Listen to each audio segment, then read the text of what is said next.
ubani ufuna ukungisesha. There's a lady by uMelody. Achamuke nje ngevoice. Yeah, dala usitshontshela kule shop. Dala usitshontshela. This time ubanjwe yimi. Ngaleso sikhathi athi ngifuna ukubonisa uyahamba uyolanda imvubu.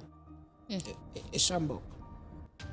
So ngisamangela ukuthi kwenzakalani la bese afike yena uMelody.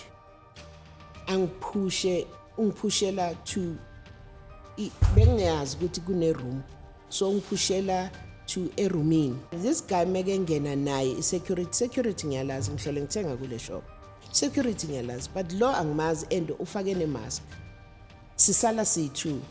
Masala C2 angiphushele against the wall like ugobe inqindi yakhe ungiphushela ungifaka la grip ungiphusha against the wall. Angibambe amabele the way yabona ngenye indlela ukuthi le ndlela akusukuye kufanele kwenze lokho. Asuke angithi namanje sengibheke phezulu you know and bengifaka iroko ngoba bengiphuma emngcwabeni remember. Afake isandla sakhe private party yami the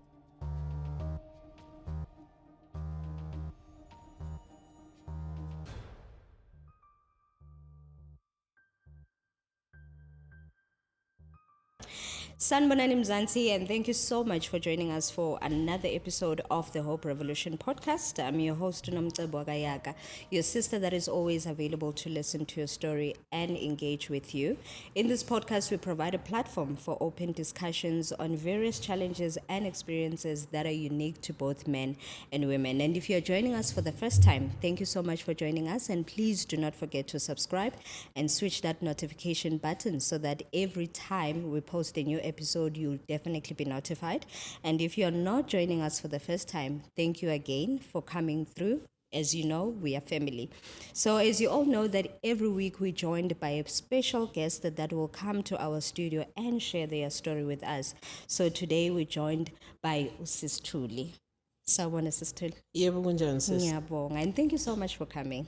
Nami ngiyabonga. Ngiyabonga ma. To people who don't know Sis Thuli, who is Sis Thuli? Sis Thuli umama olahlekelwa umyeni. But nginabantu uNkulunkulu wangibusisa abantwana abawu4. 2 boys, 2 girls. Okay. Abafana basemasayidini namantombazana phakathi. So ngumama osaselelo umama and umama othanda izinto ezinhle. Yeah, and umama okwazi ukukhuleka uthanda ukukhuleka mangisenqake yahle. Yeah, but ngumama nje. I'm a mother. I always umuntu makangibuza athi ubani usisithulu ngithi ngumama. Edlele. That's beautiful. And where do you come from? Ekhaya kuse Middlelands, Okay. ezone 10. But mina ngihlala eDube. Okay. Ubaba nomama bahlukana. So ubaba wahlala eDube. So ngebhadi elikhulu 1998 bamdubula. So ngihamba ngayohlala lapho ke. Okay. Yeah. And how has been impilo while growing up yini ekushapile to the woman that you are today? Mina ngikhuliswa abazali abangazange basebenze. But abakwazile ukuhustle. And kungenza ukuthi ngingasabi ukuthi noma ngingasebenzi but definitely ngizophila. Yeah, mina ubaba amazange asebenze. Mina mengise yes usebenzile maybe the time sesemncane kakhulu. But mengise ngihlakaniphile ubaba mbengakaza asebenze. So beka semateksini. Mama bekathunga. Uthunge impilo yakhe yonke until azabe mdala manje. Sekuze blocka nomshini ungasakwazi ukuthunga. But yena nje both of my parents ibaba ngishayphile ukuthi emhlabeni kufanele kwesinsikhathi uvuka uzenzele wena you know. Yeah, so abazali bami abangishayphile. That's beautiful. And in your journey, yokuhamba through the motherhood phase, how has that shaped you? Ngishayphe ukuthi benginomamazali alright. Yeah. Ngine family a very supportive. And unfortunately my sister omdala uye bengikhanda kakhulu. And nginomama futhi mama she's always there. and uma usesewumntwana usangena ku-motherhood ufuna izinto ey'ningi and you don't understand labantu abakusurroundile ukuthi bakuthanda kangakanani up until uzobe lapho sobona khona ukuthi definitely these people bebamina okukhulu ngami, you know. So la umyeni wami aphuma khona umamazala wami will always beka lapho for mina noma ngabe ngibhedile angeke azasho. Mamazala wami will always say hayi ngwana kahotla loka. And bonke abantu mina abantu abangisurroundile, there's mamncane wami ose Pretoria and another one ose Tembisa. Bonke abantu bakithi, especially side la kamama mnela kababam, I would say both of them, yabona, because even my aunt was always there for us.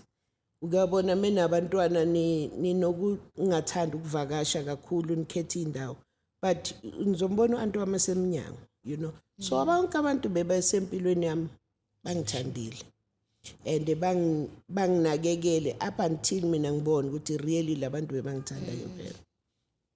Yeah, so yeah. Ay, kuhle lokho mama, because abantu abaningi besifazane they are struggling with abomamezala, you know. It's a challenge. That one, she was a queen. She's still a queen to me. That's beautiful. Yeah, she's a queen. So masibuyela emuva kancane, as you said ukuthi wahanjelwa umyeni. What happened? Bekagula, uye wagula. And ukuyabona umuntu makagula uyagula, but umuntu ogula kakhulu ilomgadile. So uye wagula kwafika leso sikhathi ke sokuthi uNkulunkulu amkhumbule. And leyo nto after ulahlekelwa umyeni, because you had this man obuphila naye ukhulisa naye abantwana, he was, I can say, also a breadwinner, bekakusiza lapho la kusiza khona ekhaya. How has impilo changed after ahambe emhlabeni?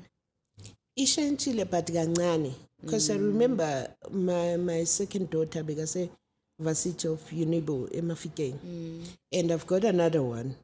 So Luyano Temesha stress esesikolweni. You could remember incwadi nangu baba kasekho, and ubazi ukuthi nge-25 ubaba uzomfakela something, mina nge-30 ngikhona, you know. But both my daughters baye bangangitshela, and this one, my third born said, umama kunzima kuye, we can't, ngeke ubalekele kumama.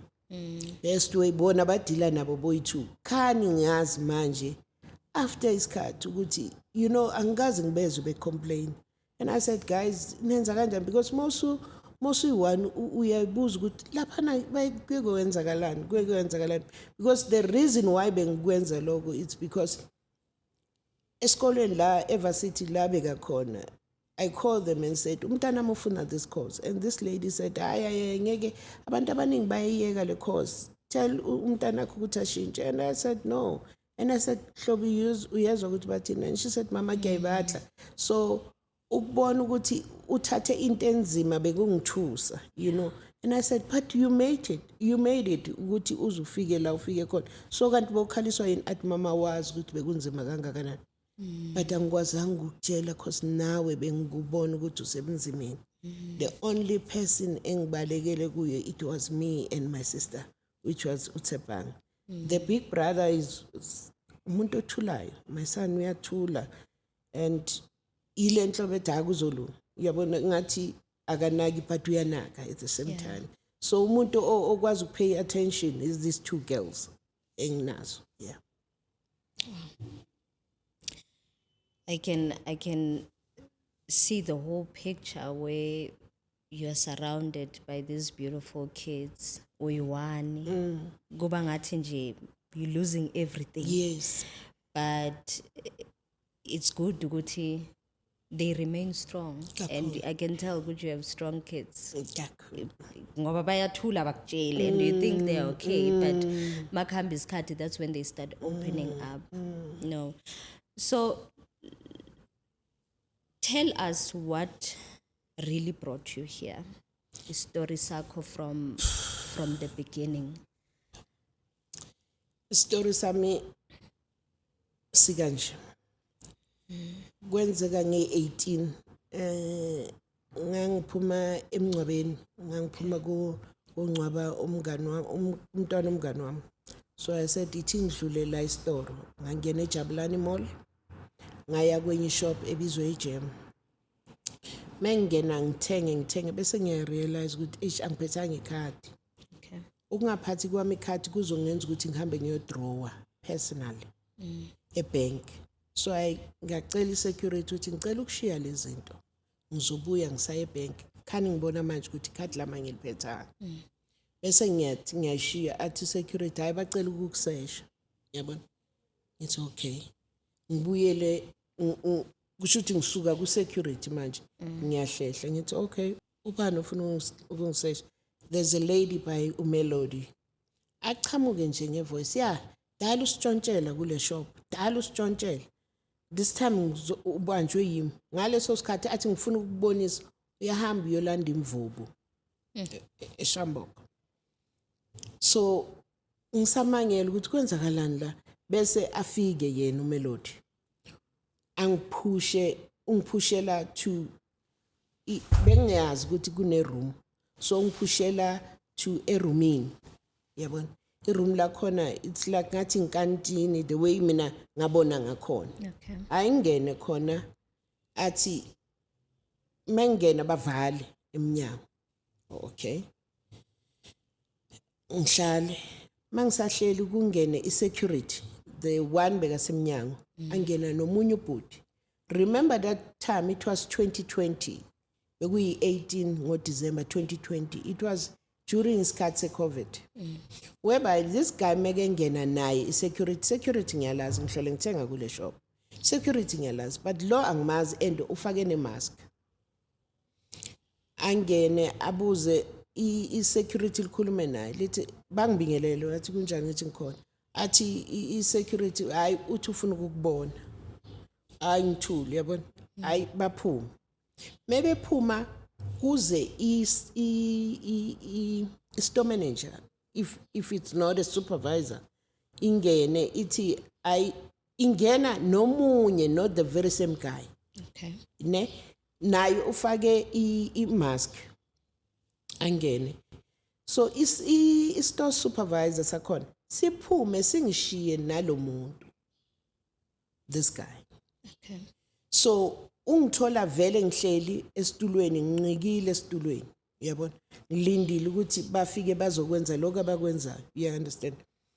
Afike i-supervisor mengishiya iyangishiya ngiyasala sisala C2 masisala C2 angiphushele against the wall like ugobe inqindi yakhe ungiphushela ungifaka la grip ungiphusha against the wall angibambe amabele the way yabona ngenye indlela ukuthi le ndlela akusukuye kufanele akwenze lokho asuke angithi namanje sengibheke phezulu you know and bengifaka iroko ngoba bengiphuma emncwabeni remember and my dress ilawa mina ngigqoka amaroka tight you know so livulekile so cause angisakhona ukubalance kahle afake isandla sakhe private part yami the way azenzele the way afuna ngakhona.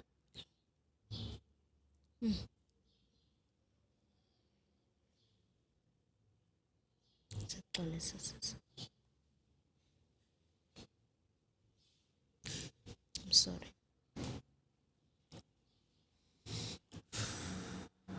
So magenza njalo uyakusearcha or it was into ukuthi vele une intention yalento ayenzayo or it was uyakusearcha. What was he doing exactly?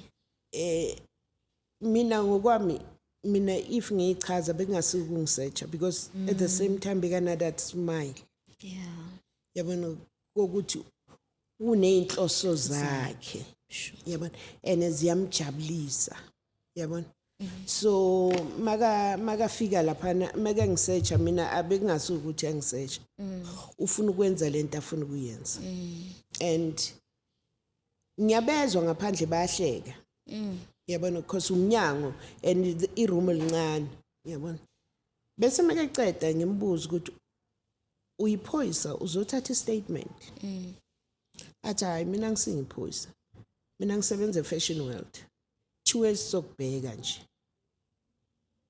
yabona ngithi okay manje sengisaba ukuba violent kakhulu because asiphoyisa leli and angifuni ukulwa naye ngoba ngisendaweni engayazi efihlekile yabona noma ngamemeza lapha kukho umuntu ozongizwa bese ngiyamyekela ngihlale aphume ahambe and uma engibamba bombona ukuthi ujabulile yabona bese kube uye futhi ozivulela umnyango laba bayahleka avula umnyango ngikwazi ukubona ukuthi bekhona abantu ngempela bayabaleka bayasuka kancane eminyango hayi ngihlale ngilinde ngabo past 6 kufike I think abo past 6 or past 4 angisazi kwaba khona bekuseku-dark i-supervisor ithi ifike i-supervisor ithi hayi siyakukhulula besingazi ukuthi besisola umelodi uthi bekakusola vele kwakudala ukuthi uyatshontsha so but ke sicela ukuthi siyaxolisa and that's it uyaxolisa nje kanjalo yabona hayi ngizithulele ngiphume vele nami bengisengifuna vele ukuphuma yabona was happy mekethi so ngahamba bengijabulile ukuthi at least sengiphume endaweni eminyama endaweni bekade ngiyi1 kuyona ngiphume mangiphuma ngihambe ngepolice station because ijabulani ibhayena ne police station imoli yakhona eseduzane ne police station ngifike epolice station mangena bekusekuntambama vele mangifika bathi hayi sekulate iza kusasa manje sengithuswe this 24 hours you know and ngifike inhliziyo yami ebhlungu yabona mangifika ngihambe ngendlini ngifike ngithathe lo mfana because umfana ngiyakwazi ukuthulula kuye kakhulu remember laba abanye basafunda yabona and uyawazi ama weakness abantwana bakho but ngibona ukuthi imphatha kabi bese ngifonela kasisi wami khona siyabonga engikwazi uxoxa naye into eningi ngimtshele athi hayi mama vuka kusasa uye police station ngo6 bengise police station because ngibalekela this 24 hours ngibalekela ukuthi if bekhona izinto bebayifuna ukuzithola kimi mabazithole you understand mengifika bathi hayi akakavulwa ima ngaphandle wakhuluma uGabela luckily bebenama name badge athi uGabela hayi ima ngaphandle sokubiza kusekuseni kuyabanda kancane you understand yes it was December but kuyabanda ngihlale meke ceda lapha athi woza ke sincede bowufuna ukuthini ngithi abengizovula icase yento yenzeke sona athi ke maya sambi kuyobakhomba labantu athi kuphi ngithi la imall athi okay asambini samba namanye amaphoyisa bekuhapane kuGabela okay samba nawo abanye angibazanga ngoba sithe mesiphuma bekhani bengena eduty yabona bathathwa nje nawo mesihamba sifike eshop mesifike eshop sithola lemvubi ikhona la uGabela ayithathe uGabela inspector Gabela ayithathe lemvubi ababuze bese ngiyasho ukuthi hayi omunye uthe wase Fashion World ngempela masifike eFashion World sithola lo muntu uthulula amabox ngikwazile ukuba pointer boy2 sambe nabo mesendleleni labantu bangithuka besicabanga ukuthi uzwile ukuthi sitheni so why fanele uye police station and the police were quiet were very quiet so ngiyamuzwa lo munye uthi ufuna ukuyonisuwa yabona but bengazi ukuthi but it was between la maphoyisa lawa engawazanga amagama abo hayi ngempela sifike epolice station yazi I thought ukuthi epolice station la ngizoba right khona kusetshenzwe kahle ngoba ufe bokuthi kuse police station labantu akho umuntu ozoba nokukhuluma kabi sonke sokhuluma kahle ngempela ngingene ngithole khumbula ukuthi ngiza noGabela noGapane. uGapane bese kuba no Khoza. Ukhoza ngimthole eku desk labo lamaphoyisa. Bamtshela ukuthi kwenzakalani.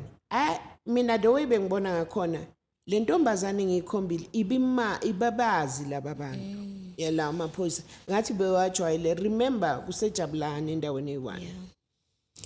Bese athi mnikezeni there's a document abayibiza in pituitary what ukuthi ngiyafunga ngiyagomela ukuthi into engezoyikhuluma manje into eyenzakele. You understand? Athi mnikeni yona. Because icamera izosho yona icamera if akhuluma manga sizombopha. Kusho yena. Ngithi letheni the document. Abona ukuthi ngithi mabayiletha ngisabi lutho. Aze kimi yena uKhoza. Athi kimi are you aware ukuthi le case izomwenzelani lo muntu? Ngithi angifuni ukuzwa lutho if bowuseyicatshulweni zami bozokwenza into okufanele. Ngithi futhi asikho isidingo sokuthi ninganegotiate nami. Akunegotiate icase yami seyilapha. Angikhulumeni mina nejudge.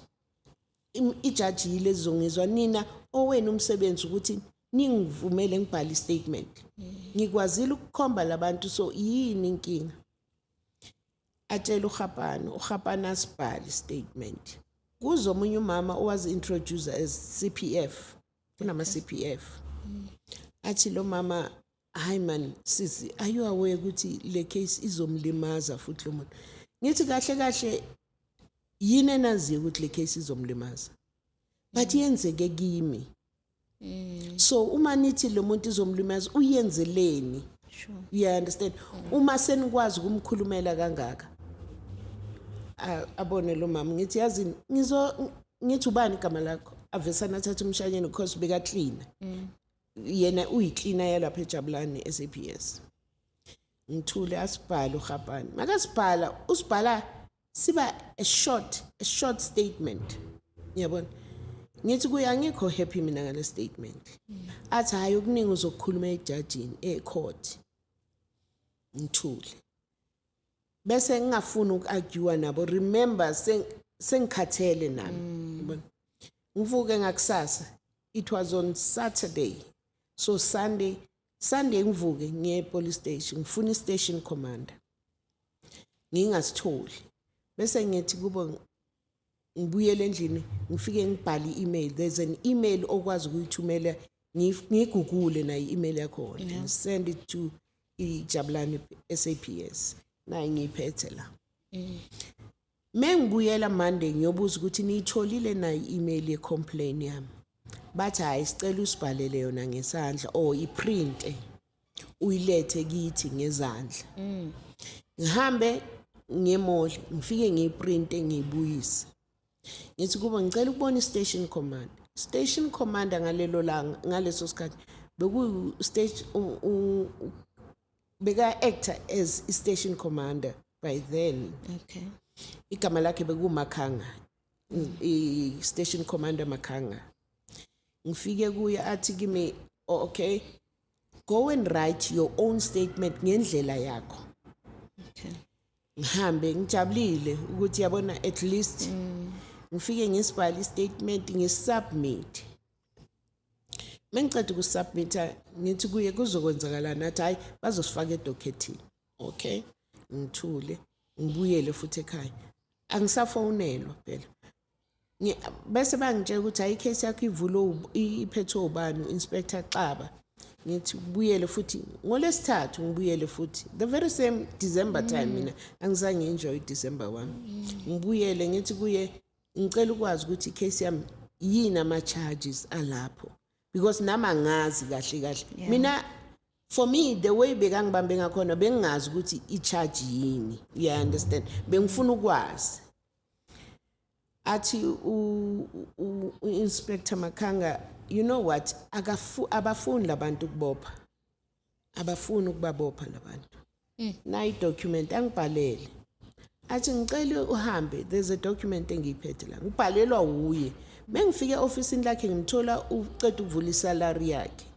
Uphethe isalary slip Okay. ne salary slip ayithatha ayibhekise akwazi ukubhala athi hayi ngifuna ukukhipha izinto ama-particulars wami ungawatshonti yabona but ngizoyibhala kusho ukuthi uyibhala endaweni engikwazi ukubona kuyo emhlophe abhala ukuthi bophisa uGapane ubophisa uCaba ubophisa uMakhanga uGabela and noKhoza athi kimhamba uye eroom angisakhumbuli kahle but ozomthola lapha amfonela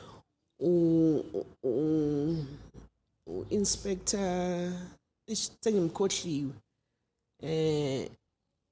something but I'm sorry to ukusho kahle ukuthi he was a vendor guy yabona uchawuke afika athi ufika ubhala statement bengifika vele sekamfonelile Okay. afika sibhala statement afika sibhala bese ngiyabuza mina ukuthi i-case number because eventually mawuphuma e-police station seyi-registered iyangena na ku-cellphone yakho yabona ngithi kuye manje i-case number athi hayi le eso ayidili nathi izohamba iye ku-IPD yabona yibo abazodila nabo yibo abazokufonela as long as thina sibhale amanamba wakho ngithi okay bese ngiyahamba ngiyobuza le engiyibhalile remember there was an email engiyibhalile ukuthi ngiphatheke kanjani ngithola i-call yokuthi hayi i-case yakho sinayo sesivulile kwabe ukugcina kwabo kungifonela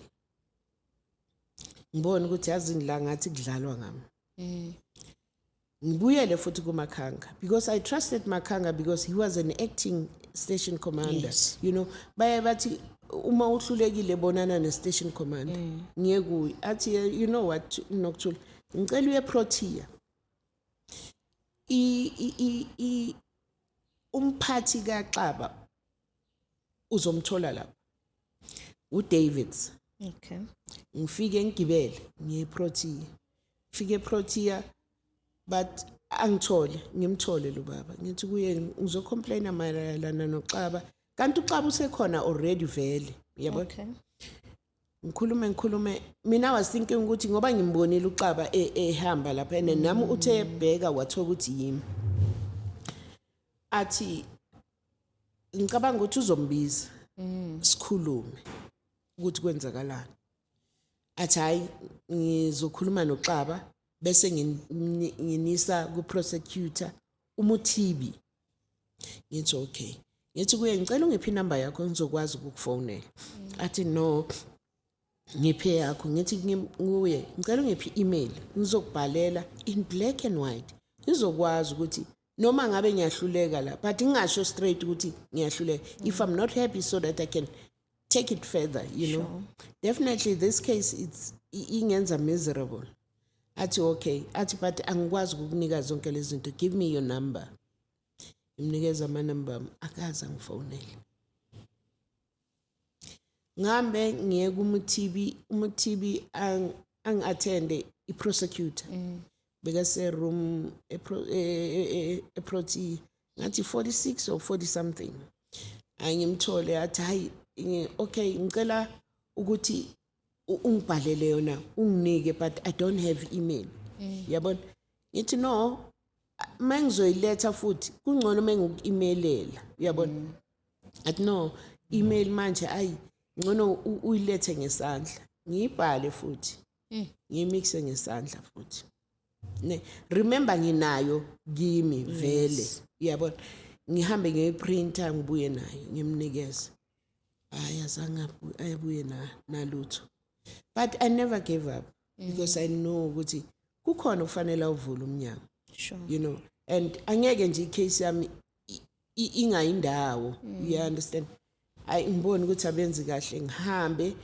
ngibuyele ngihlale ngilinde ukuthi uMuthibi uzongifonela angangifoneli ngimfonela uXaba ngithi kuye ngifuna ukwazi ukuthi ama charge alapha yini athi vele iprosecutor beyikufuna ngithi okay athi ngizokulanda ekseni ngabo 8 ngithi good afike nempela ngithathe ngabo 8 siyaphi eProtea but asiye court siya ku Teddy Bear uXaba ubedila nama case we gender based violence we rape whatever mfazi into enzekile he was the one who was dealing with those cases.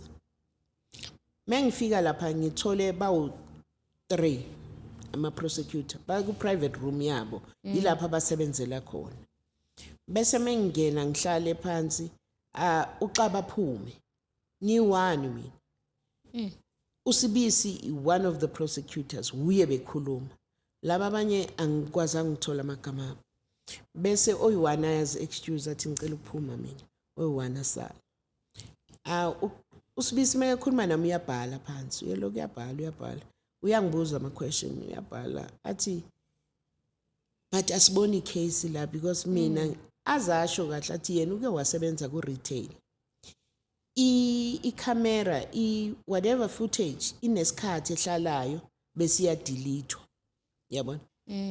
Ngithi athi ke but mina suggest ukuthi ngithi kuye what about this ntombazana beyiphethe izongithreatina ngemvubu. Athi kufanele uhambe futhi ubuyele uyevula enye icase. Ngithi kanti ama-case ayahlukaniswa yini. Yabona?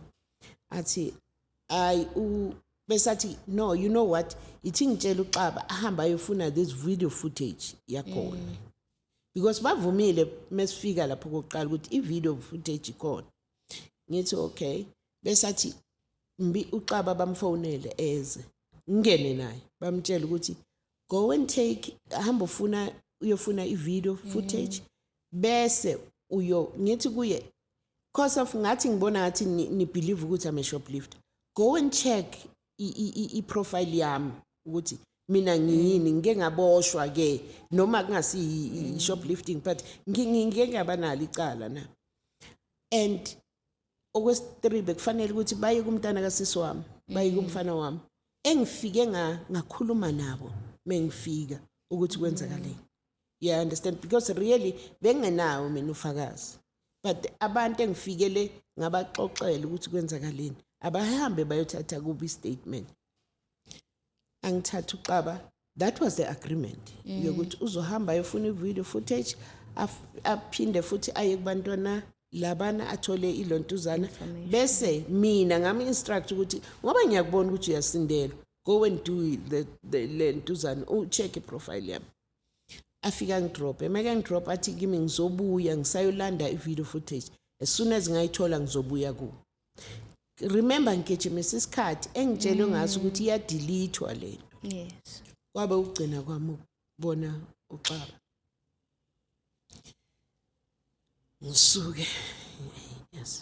Ngisuke futhi ngibuyele futhi eProtea. Protea lapho mawufika ukuthi that guy bengayazi igama lakhe. Umuntu obaphethe ke manje. Thiwe fanele ngifike ngo7. Remember I've got my last born kufanele ngenze sure ukuthi ugibelile i-transport. I'm very protective when it comes to my kids. Yenza sure ukuthi imoto ngiyayibona uyayigibela and uyigibela ngo6. Protea ngizofika kuba isikhathi. But that day I said to my daughter ngicela ugade lo ngigibele ngeProtea. Ngifuna ukuyobona ngiyocomplaina ngecase yami. Ngifike ngimthole mengimthola athi bhala konke okwenzekile. Angisabhali nokubhala ngiyaprinta sengiyana whatever la ngiyakhona ngiyanele lento engiphethe kabi ngibhalile. Ngifike ngishiya bake bangifonela abakazi bangifonela. Ngigugule futhi nomntana kasisi wami usiyabonga ngigugule ngibhalele futhi emaphoyiseni manje. Ngigugula whatever bengisend ama-email, whatever i-email engiyithola ene-SAPS I will send it. And ababuyi kimi but ngaze mina ngafonela khona. I spoke to Mr. Mo or Dipape angisakhumbuli kahle. And he said to me, vuka njengamanje uhambe yokumakhanga. Ufika umtshela ukuthi ngithi ayenze avule i-case because definitely i-case yakho ye-rape. That's when I understand ukuthi i-case yami ye-rape. Uyo wange-explainela kahle ukuthi umuntu meke kubambile azafaka izandla zakhe sekuyi-rape leyo. You understand? So mina I was not even today bengibabuza ukuthi i-case yami kahle lena ivalile eyani. But bengisengazi ukuthi uma ngisengitshele lapha emaphoyiseni usho ukuthi i-case yangempela ye-rape. Ngibona ukuthi yazi abangizwa labantu abangizwa and sengihambile yonke indawo ngiyaposta yonke indawo bekhona nje isikhathi engisuka lapho ngihambe ngibuza omunye umfana ukuthi uma ufuna ukuya ku-IPD uyenza kanjani. Athi no, qale provincial. Ngifike angidirect ukuthi ngigibele kanjani, ngigibele. Because into besingenza kanjalo nami bengisengibona ngathi ngiyakhohlwa. Yeah. Ngihambe ngiye e-clinic. I remember one of my doctors said, because benginehlaba elingishaka buhlungu yabona, ize ngihluleke nokugibela nokuphakama, so my kids will bazongikuka bangilahlele embhedeni ngilale ngalelo side yabona. And they said ukuliswa stress wena awuguli ngoba ugula. Wazwathi doctor, the only thing ekuletha la stress, try ukuthi uzama ukuavoid ukucabanga kakhulu. But bengingakhona because noma ngisema mall ngisaba ukufitha ukuya ku fitting room, you understand. Angifuni indawo evalekile, ngifuna indawo engathi ngiyabonakala. Even e-fitting room mina ngiyavula umnyango, you understand. And they always say, hi sisinokuthula. Ngithi futhi ngiba free mangabe umuntu walapha emnyango. So ngibona ukuthi yazi abanyezwa labantu. Ngihambe ngifike lapha e-provincial, ngifike ngibhale ke bangitshela ukuthi bhala, banginikeza i-email ukuthi ne document. Ngihambe ngiyoliyenza ngiyoliprintisa lelo document. Nobona bebanginike kahle, and the guy was an Indian guy, very professional. He talked to me and said abanye abantu siyabathuma ukuthi benze izinto eziright abazenzi, but there's a way yokuthi sidile nabo. So make sure you fill in this document and send it to us. Sizolibona sonke, because this email esikunika yona, it's a national email. Yeah. Ngiyenze kanjalo bese kufika amaphoyisa kimi. Qale kufike lokuqala by the name of bababiza uKennel. Kennel, is it Kennel? COL. Kennel Zungu. Athi no, bayitholile i-complaint yami and bafuna uku-investigate ngelab side. But are you aware ukuthi uMakhanga washona? Ngithi yes, that is why bengasayi eJabulani, because ngithe mengiye eJabulani ngathola, because remember uMakhanga bekuyi-acting station commander. Yeah. There's the lady who was ilontuzana station commander ngathi bekagula, bekayishaya i-COVID, if anginamanga, ngathi bekaya ku-isolation whatsoever.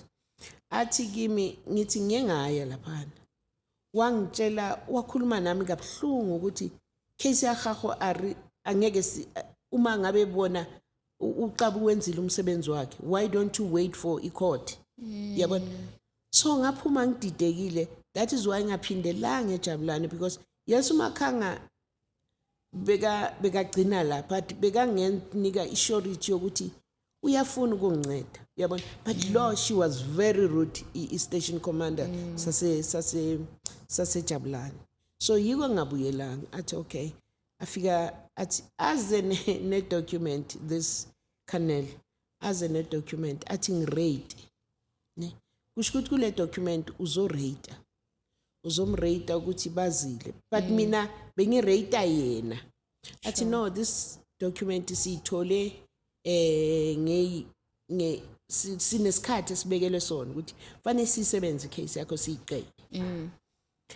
Afike athi uphatheke kanjani nje njoba sonkhona. Ngithi mina ngiright, sengiyabona ukuthi kuyaphi, yabona. Mina bengifuna nje ukubona ukuthi bayakwazi ukuyithatha serious i-case yami, you know.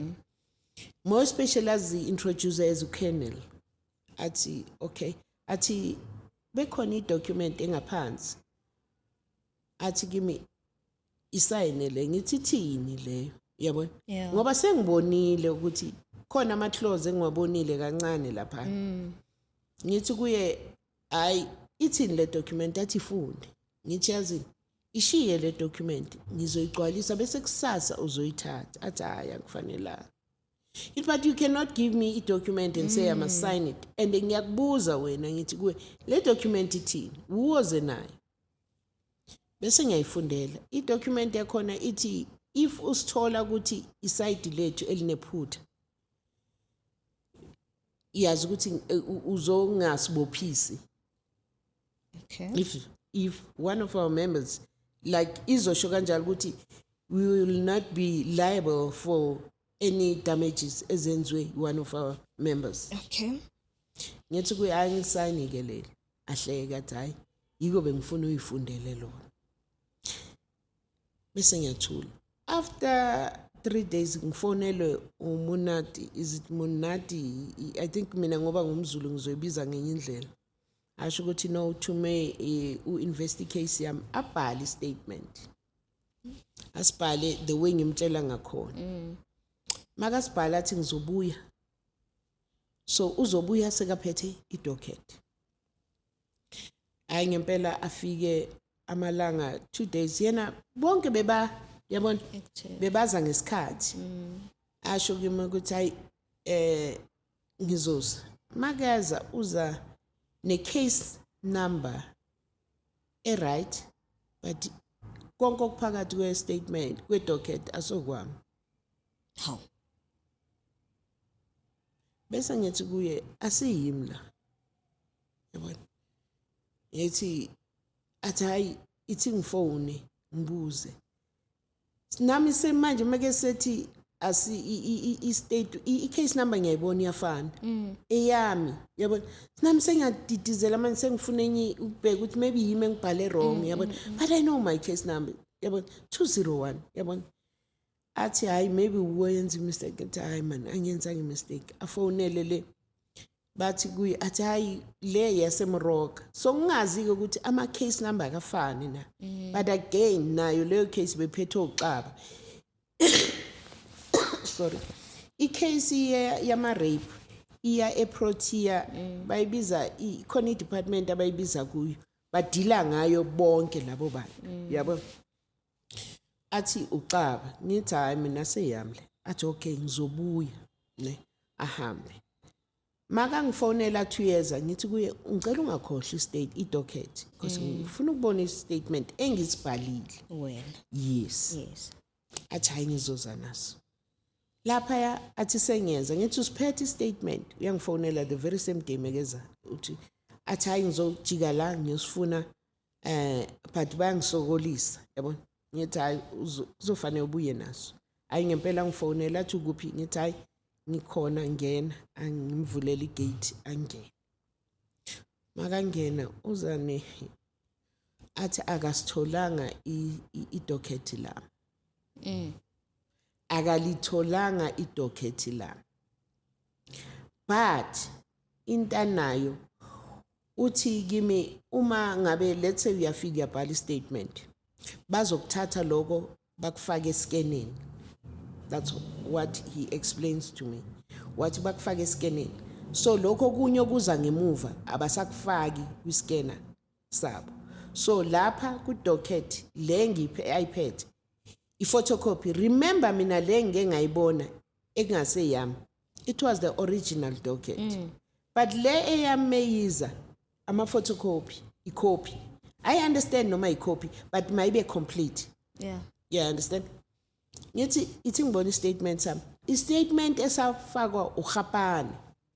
Asikho sami ngisisile. So it's that short statement. It was Lile that ya short. Yeah. Yes. You understand? Yebo kwenzeke kanjalo but bekufanele into details, you know. Ngithi kuyaya si statement sami lesi statement sakaGapane mina ngeke ngacela statement ngithi thi ngibone lezi ezinye ngizibone uMelody lo bekaphethe weapon useyi witness benomunye obhala statement ngithi kuye siphi statement saka the guy asikho only 3 pages.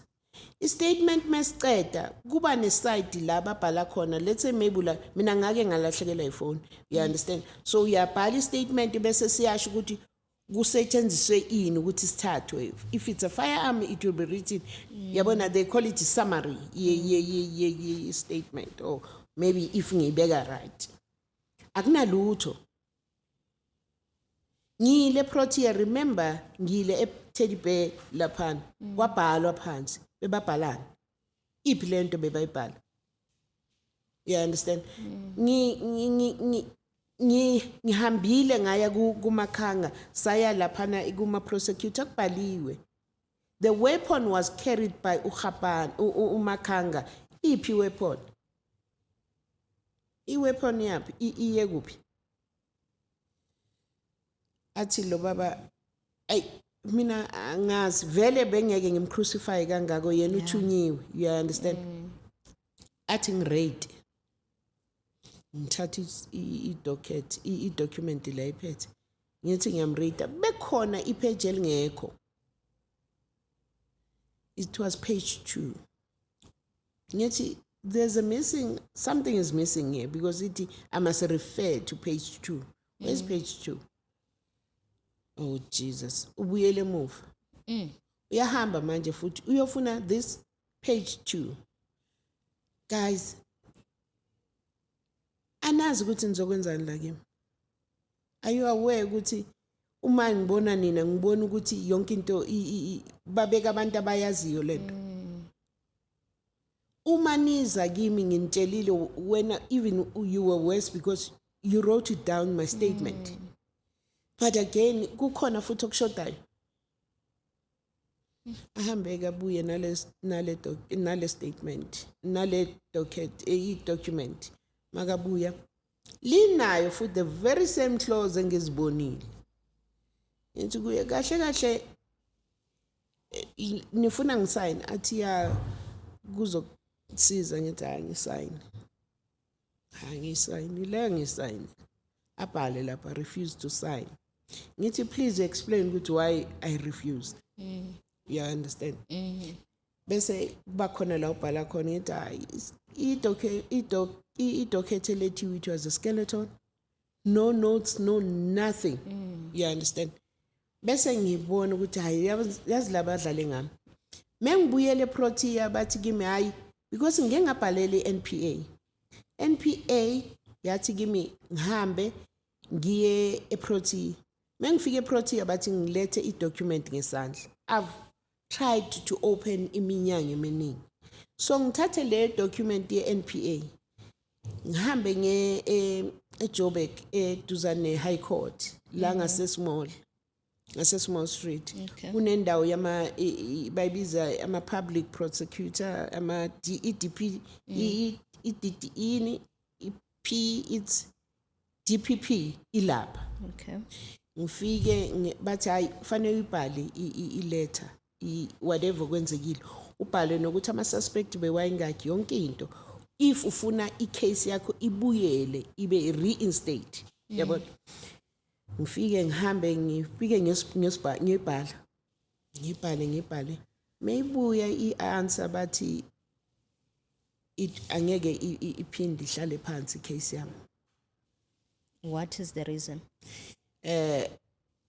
Nami ngibonile lesa statement sami bese sincane bekungekho ukuthi ngiye ngathreatenwa ngemvubu bekungekho into eziningi lapha.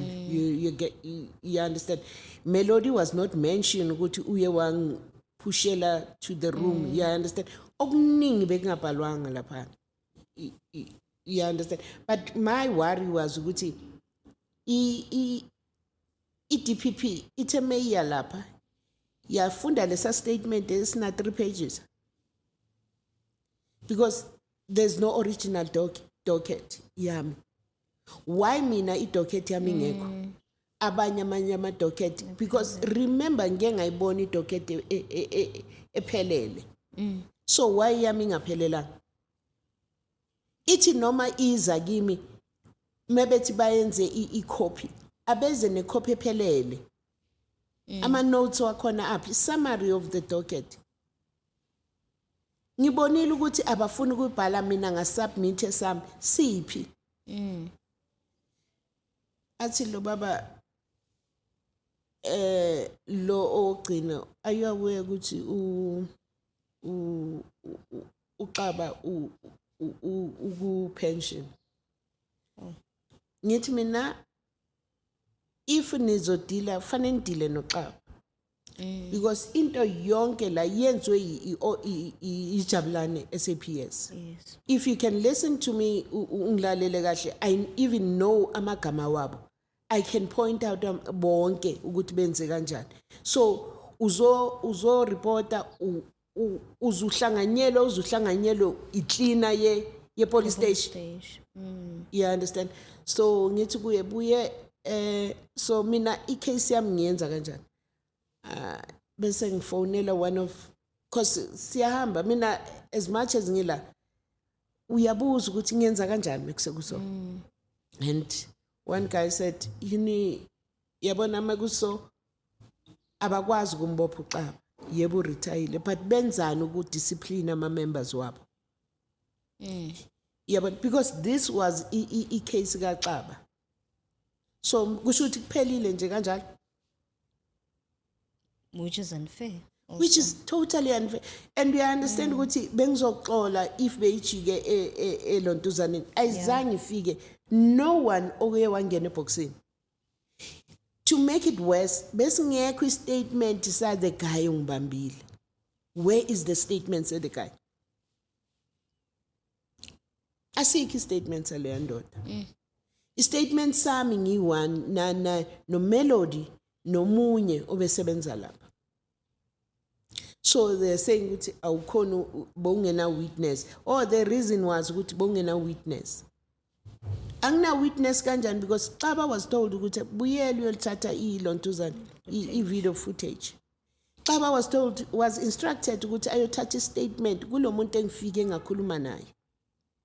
So i-statement i-witness ku-rape kule case bengikuyo, yes banye bake babe nama witness, but le bengenayo ngenza kanjani eyama ingeni nase court yini engaka ukuthi ngiyakubona konke ukuthi that guy, that is why bebamkhulumela kangaka bezomlimaza, but uwenzeleni lokho.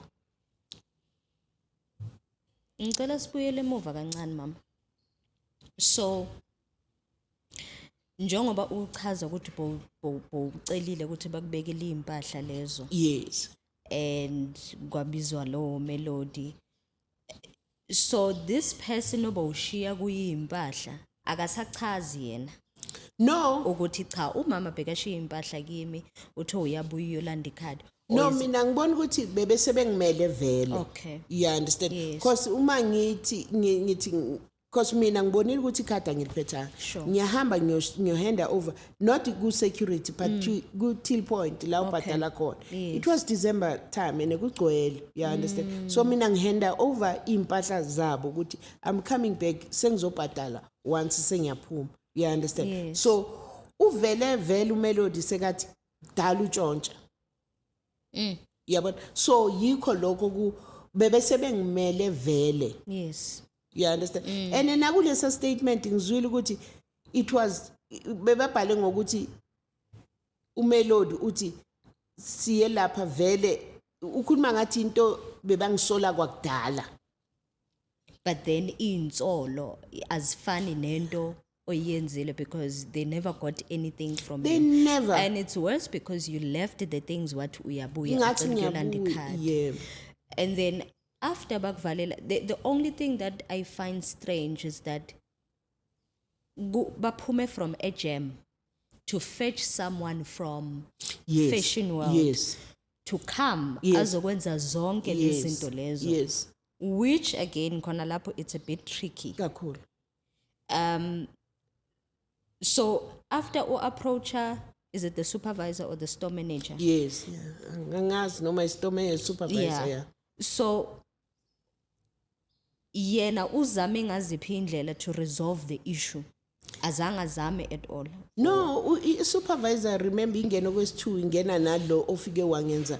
So kusho ukuthi mina ngibona ukuthi bebakhulumile because ubengeke amshiye azi kahle ukuthi asiyimember ye store. You Yeah, understand? yeah. Umshiyelani ngoba angithi mebethi bazongibheka, angithi usengibhekile waya ngaphumi naye. You understand? And bekungcono mawuseshwa uyi. Yes, you Yes, understand. yes. And so bengimangalela ukuthi that is why uThemeka ecede ngambuza ukuthi uyipoisana. Because mina I was willing to give the statement. You understand? So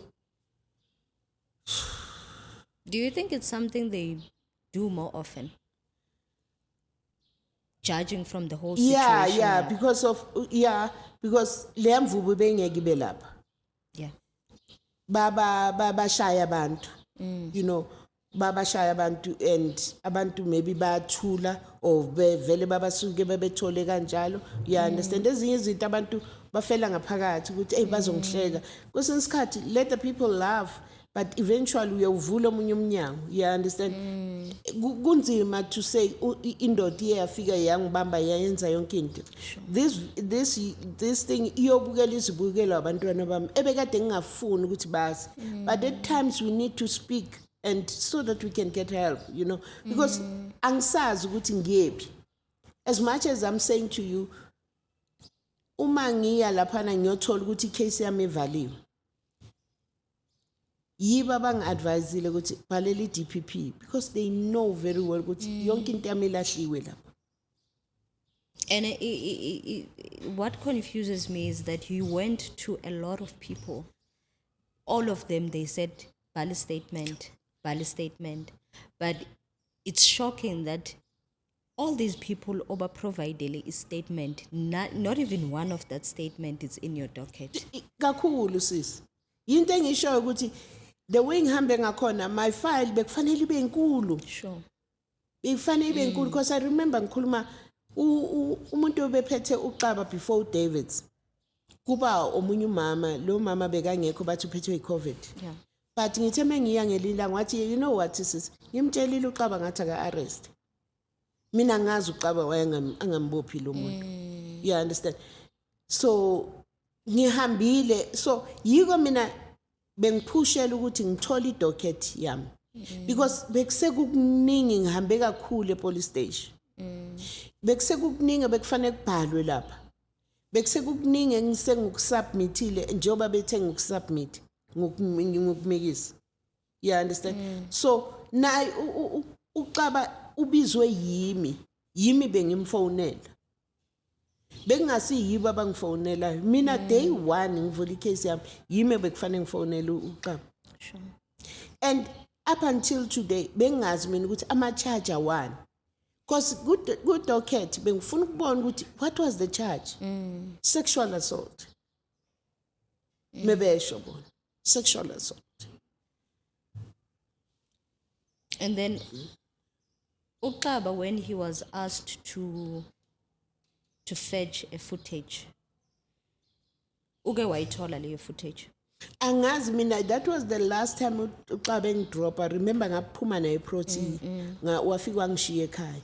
Uye bekufanele ayofuna amaphoyisa umsebenzi wabo Sure. ukuthi bayofuna i-video footage. Mina ngeke ngisaya lapha. Angithi yena futhi into eyengenza ukuthi ngikhululeke ukuthi he was instructed by uSibisi ukuthi go and get i-video footage. You understand? So cause bengisengazi ukuthi iya-delete. Ngitshelwa uye futhi uSibisi ukuthi iya-delete. And benginokuthemba kancane ukuthi bayezwa but uThemekethi fanele uyovula icase kwenye indawo the under leyo weapon uyivule uwa separate ama cases and uThemeke ceda wathi hamba ufaka i-civil case. Bengazi mina ukuthi khona ama lawyer proti adila nge-civil case. And uyo wangipointela uSibisi wathi go to that mawuphuma njengegate onole hey you know what uyo ngidirector go and open a civil case. Okay, but what I find strange is that you had this incident already sekwenzekile uyabhala statement sakho. Can't they pick up ukuthi okay this is a civil case uzenani and next one it's a sexual assault, so they wanted you to open separate Yeah. dockets. Yeah. So yikho lapho ngambuza khona ngathi umuntu mebo erejo ngesibhamu ekhonjwe ngesibhamu waserejo nivula icase yesibhamu bese nivula icase ye-rape separate. Ngathi yazi ngiyaqala mina ukubona lokho. And you could see ukuthi yazi abantu abathi ngeke simncede, you can see them in their faces ukuthi laba ngiyadlala nje.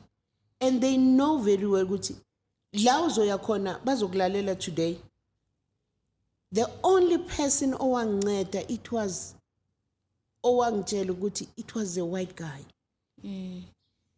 Or a prosecutor but ongadili ne-sexual offenses. And he said to me, Sis Noctul, I'm not dealing with it. But please go to 1, 2, 3. I understand your frustration. And this is not supposed to be. And he sit down with me, that guy. It was a white man. Angeke mention igama lakhe. That's when he gave me my wings. Go until you get justice. Go, don't give up. We've got ama cases anje, but bawenza kwezinye indawo la kuphethe abantu babo. To my lontuzana, to my territory, no one will do that. If you come to me, they know. But go endaweni so. And he even told me ukuthi uSibisi uretire. They never told you. They never told me. Remember this case yenzeke 2020. But it was December. So the case may hambe kakhulu kahle uJanuary. It was 2021. So all these people abak offendile from the gem store, ukhona oke wa contacta or wazama ama means ukuthi eze kuwe azoxolisa. Ngike ngaya fruit and veg. Okay. I met one lady owasegem. Okay. Into eyatrigara kakhulu kula kwami. Wathi faka imali uzobona. Into eyangidina kakhulu le. That is why I strongly believe ukuthi khona kwenziwa. Hence yiko ngangifuna idocket yami ukuyibona. Sure.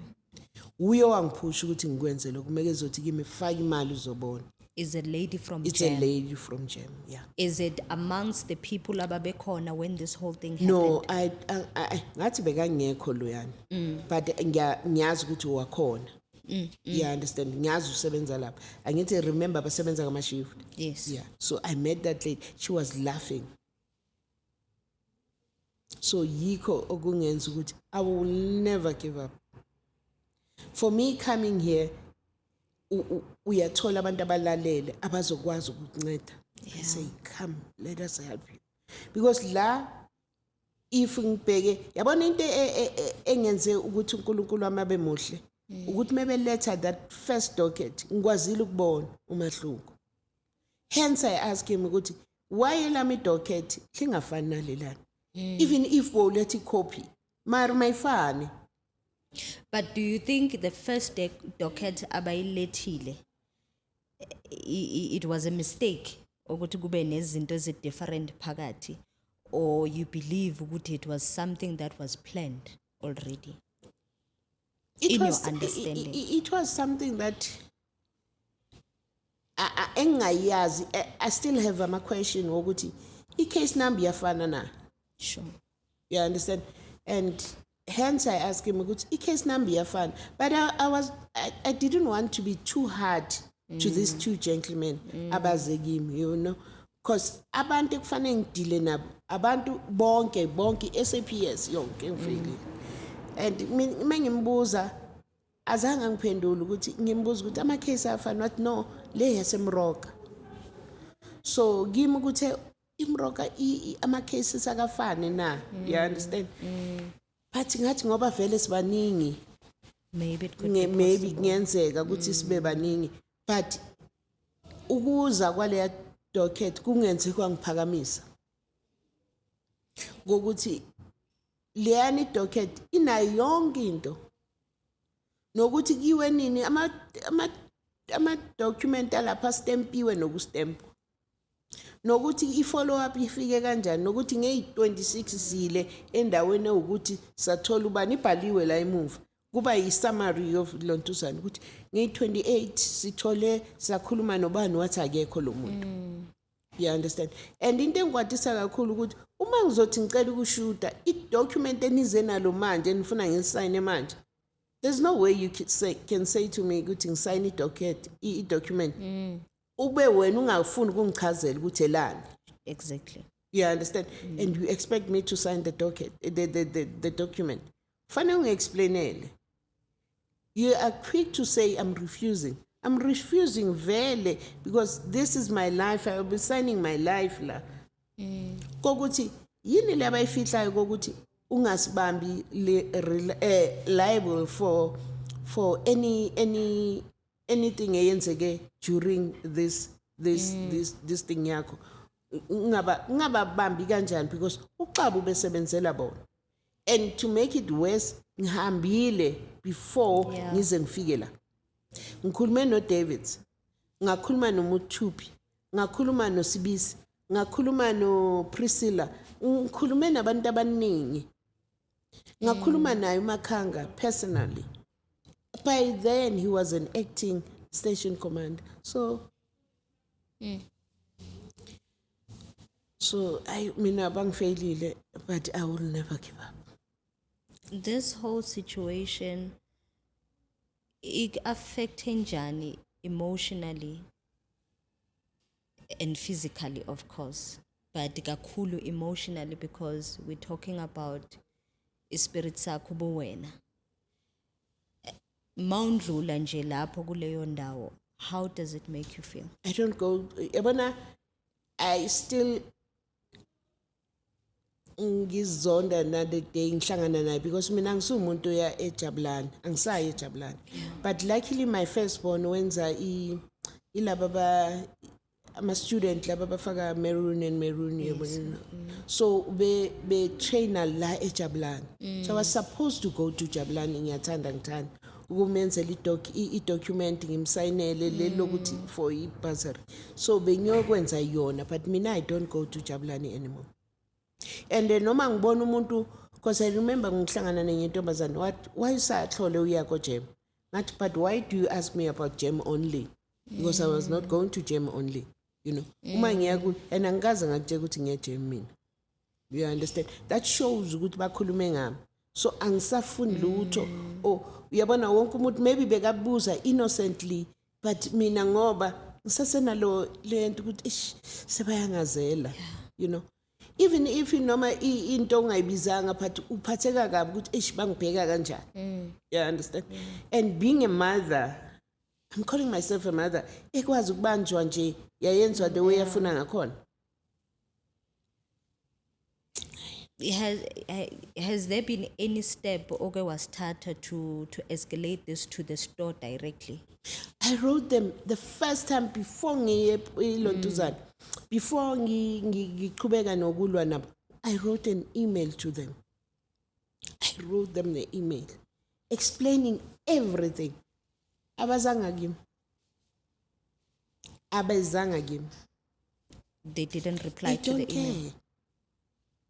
They don't care. I even asked myself ukuthi uma le yamvubi lapha, they know very well ukuthi bayashaya abantu. Kusho ukuthi nje it's how benza ngakhona business. Because imvubu ngeke ibe lapha bengashaya abantu. And ngeke babe nabantu ababackupayo bazokwenza so abafuni ukuvulela abantu ama cases, you know. Bazoyenza the way bona bafuna ngakhona ukuthi wena wrong fanele uthule. Or whatever, noma ungekho wrong, but bayazi bona ukuthi benza kanjani.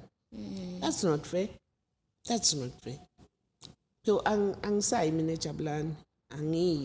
The only mall engiya kuyo it's ilezi ezingaphandle eMaponya mall. Yabona ngizoya ngiye. Hayi, otherwise Jabulani angisayi. Futhi I hate lento le ingenze ukuthi there was this case yamaphoyisa awele emanzini. And say ngabe uqaba. And akukho right. Because of the trauma you had. Definitely. And the anger. Yes. You know, I said, good. If you need amaphoyisa ubani. I wish kube le ndoda limele uqaba lelo phoyisa. And akukho right ngale nto leyo, you understand? Because abanye abantu bayenza umsebenzi wabo. Noma ngabe kunjani but uqaba uye owenze lento. But you become happy uma ubona ukuthi SAPS ilimele good. And akusekho right kanjani. Sekuyangilimaza emqondweni, you understand? Because nabo laba abantu abazi nokuthi kwenzakaleni ngami. But mina I'm happy, I'm rejoicing ukuthi yibo.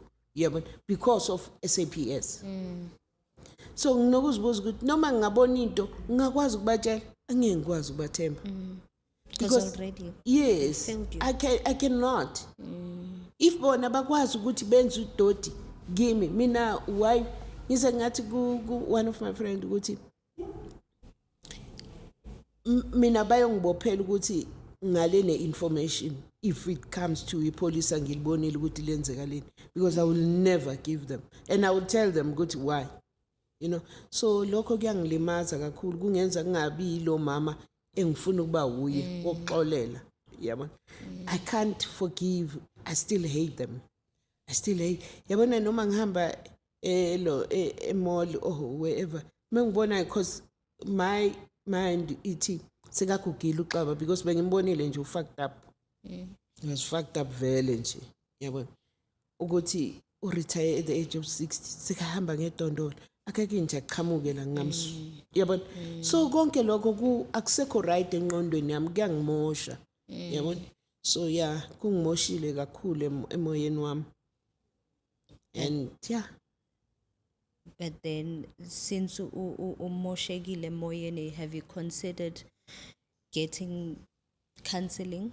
I do get counseling. Okay, and how is it going? It's helping, but again, remember ngiphila kumhlaba wawo labantu, you understand. And futhi ngibone ukuthi triggerwe kakhulu uma ngithola incwadi DPP izothi kimi asikwazi kuyi-reinstate icase yakho. I was hoping ukuthi bazovundula yonke into. You know, if bebengitshelile ukuthi yes bangitshelile reason, yabona ukuthi anginabo bofakazi, but did you really read that docket leyana engiyibonile mina? Ukuyabona moya police station nihlala phansi ubhale ngisho ulahlekele ifone. Yes. They ask you in details ukuthi kwenzakaleni. Akaze kwaba not even a page leyana, it's a half page. Hence I said kuye, I'm not happy in a statement. I'm not happy. That is why Umakanga said go and write, because I'm not happy in a statement. But no, you've got every right yokubhala esakhe statement and submit it. Yeah, but so yini esifiso sakho mama, yini ofuna ukuyibona yenzeka ezokunika ukuthula? I need ukuthi babe punished as SAPS, so that, you know, once you are punishment, abantu abeza ngemuva uzokwazi ukubatreata kahle. You understand? I need ukuthi bathole punishment for that. More especially if bakwazi, remember I docket uma uyivala ne uyivala and ayivalwa uXaba. Sure. Fanele iye kwesinye step. Lo muntu uthemeka ivala wathi uvala idocket enjani la. Remember, we've got our telephone numbers ezilapha. Uthemeka ivala wathi uvalani. So kusho ukuthi bonke mina could see Protea yonke is corrupt. Protea yonke except that white man and another guy engeke mention, but the rest of Protea SAPS corrupt. Ayikho nje into ebuyayo. For me to say give me your email, angiyobhala izini, ngiyobhala into ezonenza ukuthi nibe aware ngalo muntu ukuthi is he doing the right thing now? Yeah. Because he was supposed to go and get Ilontuzane video footage. And this police said to me, you know what, singayivula futhi case yakho, siqale phansi, but video footage uzoyithola, because that's the only witness yakho uzoyithola lapha. It's been Uzoyithola. years. Sesise discussed. Yeah. Ugabela kasekho, imvubu uzoyithola. Why ingabekwanga imvubu SAPS? Because uma ngibuza bathi ayikho. What is this nokuthola ngeke ivule icase yakho? Because akuna statement. Akuna nexus nayo. The person okufailile uYuXaba. What message would you like to give to all the people that failed you from the first time ubhala your first statement? Mina ngabatshela nje ukuthi they keep on saying if wenzekele into, go and report to SAPS. But that one, it makes it worse. If you want your trauma to be triple, go to SAPS. And the advice that I can give it to them is, Guti, abaswape. Because if the police stays there for a period of 5 years, 10 years, they become friends with people around the area. Sure. You know, and if bekune swapping yamaphoyisa ukuthi today akazi ukuthi uzosebenza, I'm telling you everything was going to be fine. Because once you sebenza lapha for 16 years or for 15 years or for 10 years, you become familiar kulaba bantu.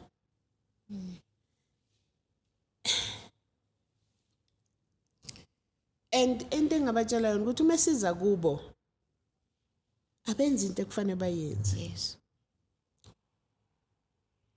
Mabangadlali ngathi because SAPS is the only ndawo ungabalekela kuye as a woman, as a person olimele.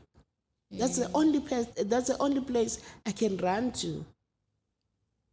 But if ngiyobalekela khona and become ilontuzana ipopai, it's not okay. Sure. Definitely. You understand? So if bona bangakwazi ukuthi uma siye SAPS needs to be serious. Ngokuthi umuntu angeke ashiye indle yakhe azohlala lapha. Avula statement, avula case. Asivulanga ngoba and angizange I trusted them so much. More especially sengumama sengimdala sengiyazi ukuthi ngeke ngavula kwezinye indawo ama cases.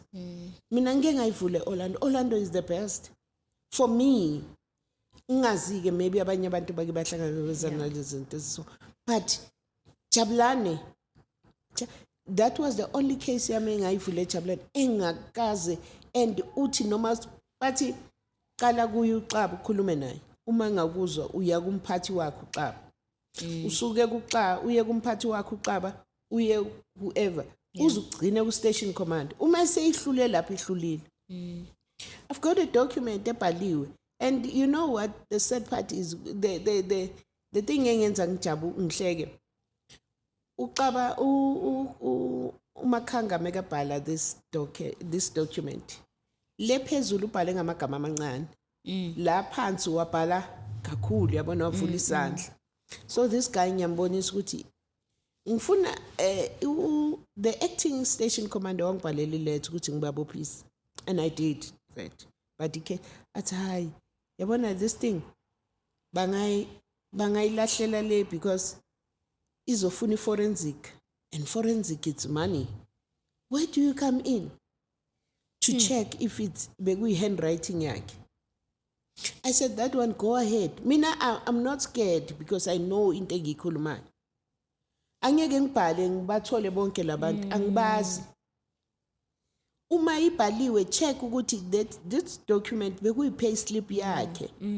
And even yena uMakhanga ukuthi vele may he so rest in peace akasekho. He gave me the number of attorney yokuthi babophise wena. So bayazi ukuthi badlala yipi game. Kanti mebedlala ngegame bayasibulala emoyeni. And abasenza sibe nenzondo. Nokuthi noma ungambona edinga usizo kuwe uthi never. Noma ungabona kwenzeka uthi never, labo ngeke, because bona bazicabangela bona bodwa, you know. Akanandaba ukuthi because ngithi mengihanda over ku DPP and ngibatshela ukuthi bathi ubani iprosecutor bayila bathi ngithi usibisi, bathi is it a woman? Ngithi yes, bathi umfazi angenza omunye umfazi kanje. You know this thing ibhlungu kangakanani, you know. So kuyafana yabona yona iprotea ayi, more especially if ngizokountela ukuthi ngiyeke kubani ngaya kubani iprotea yonke. I remember one day bangibhalele phansi ukuthi ngiye lapho ku, I think it was Priscilla. Engifika ngimthola unomuntu ngaphandle. Ngiyangena ngiyagogoda to make her aware ukuthi ngikhona. Yes. And she said, why nizongidisturb? You know? And said, okay, that's fine. Let me leave. Because I've been sent by somebody to come and see you. Ophethe uXaba ukuthi ngizobona yena la. And she said, no. So ngimele ngaphandle. But vele indawo yakhona you need to wait outside. Sengena athi hayi sizokufonela. You know, you could see ukuthi it's either bafonelana ukuthi uyeza loyo. So mawungena phakathi, she didn't even give you a chance ukuthi uhlale uxoxe indaba yakho. No, ngithe mengisengihlala ngena phansi sihlala. That's when remember ngimthole nomuntu. Yes. Ngakokota just to make her aware ukuthi ngingaphandle. Yabo. So mengiceda kanjalo uyangichika nje. Ngathi uchika umntwana. Hey! Niyangibona I'm making you aware. I'm not entering the house exactly ngene full. Ngifaka ikhanda to make you aware bese uyangitshela ukuthi ngenze kanjani. Because I could see ukuthi lo muntu bekakhuluma naye owephoyisa. You understand? Yeah. Remember, he was carrying a gun and uphethe ama document. So there's nothing much engakanani ukuthi maybe umuntu oze ngenkinga yakhe efana nami efuna kuhlale bobabili. You understand? But lapha ithi soyithi iphoyisa engakwazi ukuthi ngikhona. So ngithe mengisengena, that's when ekhuluma kahle ukuthi I know sizokufonela, don't worry, we are aware of this thing. Yabona? Kuphi? Because mangiya eTeddy Bear angizange ngimthole uSibisi mengisengibuyela. There was one lady engangena kuye. But please don't mention me. Yazi abanye abakutshela iqiniso, they are afraid to ukuthi ubasho uba mention. And she said to me, kunini siyatshelwa esiphoyiseni ukuthi we mustn't do izinto ezirong. Yeah. But thina abanye ama colleagues wethu ayazenza. Athi si ikhulunywa every day ku parades isinokuthula siyatshelwa. Wherever la sikhona maybe kuma seminar ukuthi don't yenzani into ekufanele niyenze. Thina abanye abantu abayenzi. Because namanje mengithi kubo laba abayithu bafikile ngathi ngifuna the original docket yami. He said to me, sizoya kanjani? Umbonile lo yana. Bayasabana bona bodwa. And he said, fanele ayisayine kodwa uthe ngeke ayisayine yena akekho lapho. Kanti akunamuntu oba instructor what to do and not to do. Usabani ukusayina? Uphinde uyibuza ukuthi labantu banabantu abareporta kubo, babahlonipha labantu abareporta kubo. Ukwenzakalani? More especially uXaba, he was told by commander yakhe ukuthi go and arrest azange. And if bengazile ukuthi bekufanele ngibhalele i-provincial ngabe ngayibhalela kudala uXaba esesekhona. But vele uXaba beke sehamba. Remember it was December, January beke sezohamba vele. Bengengithola. But I think it's also important ukuthi as abantu as umphakathi or imzansi yonke notify you about the escalation steps. Yes. Because it seems like a lot of people don't know what to do. Yes. And we become frustrated. Yeah. And definitely yazi ukhuluma into right ukuthi mabasitshele because angazi mina ukuthi mengisuka la ngiyaphi. Ngizofonela mina sengitshela umunye umuntu ukuthi hayi wena bekufanele wenze kanje wena kufanele wenze kanje wena and nakhona kuvulisa iminyango errong kwesinye. But labantu kufanele bakutshela. Definitely you are correct. Yibo kufanele base explain it. Yeah. So yeah. Thank you so much for coming, Mom. I think this episode has been eye-opening because ngiyabelieve ukuthi khona abantu abahlezi ekhaya is in the same shoes as you. Akazi nokuthi ungqongqoza kuphi uyahamba e-police station because it's true to say abantu abaningi have lost hope in the SAPS because of the continuous disappointments. Abantu they just decide, you know what, ngamaningi ngizihlalele. But this conversation, I believe, ukuthi even the SAPS people that are watching, they'll be able to say, okay, we need some changes. We need to look at other things. You've been a strong woman throughout this whole process. And for a fact, you never gave up. You know, it's not an easy journey. Ulahlekela umyeni, there are kids, then this happens. And sometimes maybe bekufika lesikhathi ufisa ngathi ish yabona kube maybe ubaba ukhona, I wouldn't be going through this alone.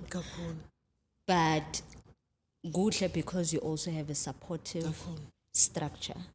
And I know abantwana bakho, when they see this, it's going to break them. But at the same time, they will be like, mele sibambane ukuthi kwayena kwazi ukuqina. So asithandaze and pray that we'll get the call esiyidingayo. Because right now, you're not only protecting yourself or you're not only fighting for justice yourself, but there are people aba-accuswa njengawe abangayenzanga lutho. And imole sebenza ngabantu. Number one, it's a shop iphila ngabantu, isebenza ngabantu, they make profits ngabantu.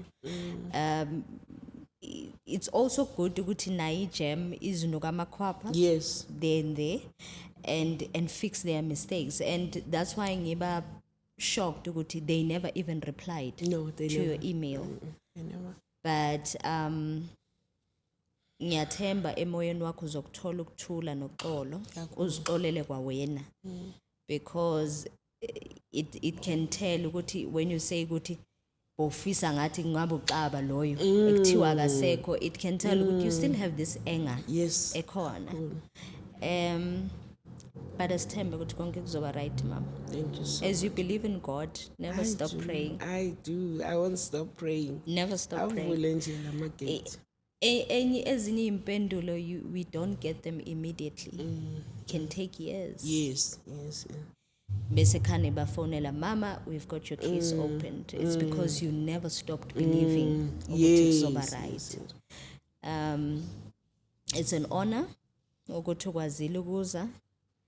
Awuhlakaniphisanga thina kuphela la studio, but uhlakaniphise nabanye abantu. At least now they have a clue ukuthi kune IPD, kune department of soul. You know, people now know which steps to take. Sabonga kakhulu sisithule. Thank you so much. Ngiyabonga kakhulu. Nabobhuti abancane ngiyabonga kakhulu. Thank you so much, guys. Ngibonga thina mama. Thank you. This has been one of the eye-opening episodes, and if you feel ukuthi you want to be in touch with Sis Thuli, or you want to help her with some of the situations or cases Adila nazo, please do not hesitate to contact us. And until we see you again next week, same time, same place, with another story that we're going to learn from. Bye-bye.